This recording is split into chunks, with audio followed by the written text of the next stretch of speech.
the VFD we're going to be wiring up today is the D700 series. This is the three-phase model. This is the single-phase model.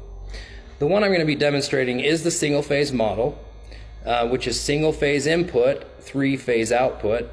That's one of the great benefits of VFDs, is that you can actually run a three-phase motor with single-phase power through the VFD.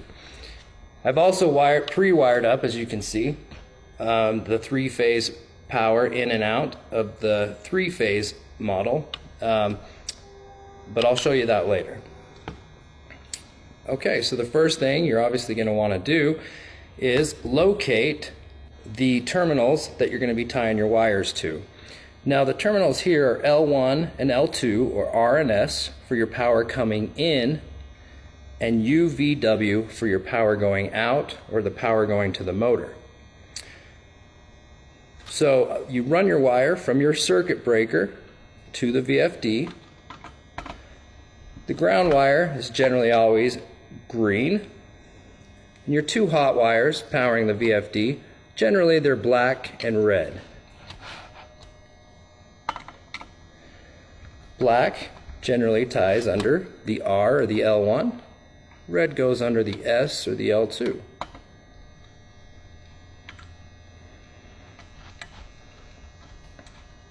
I like to crimp these ends on, but you don't always have to use those. You can actually just use bare wire, and I'll show you that here in a second.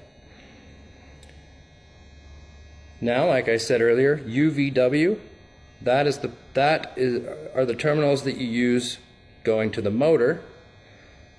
You're also going to pull a ground wire so you can bond the motor as well. Your black lands under U.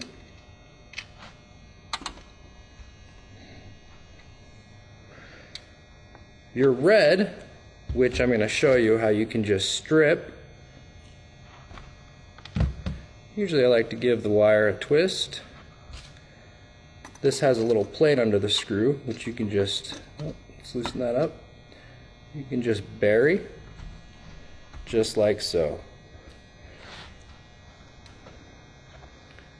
Your blue is going to land under W.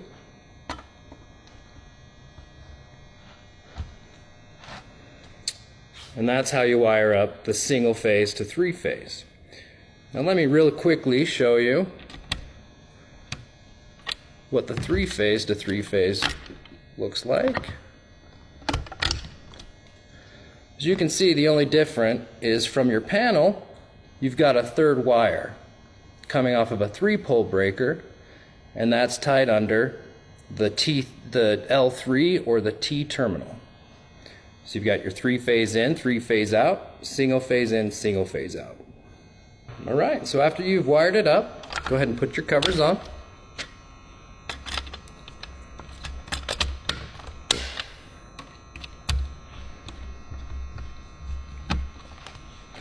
Now make sure you wear your personal protective gear, or your PPE, and you're ready to power it up.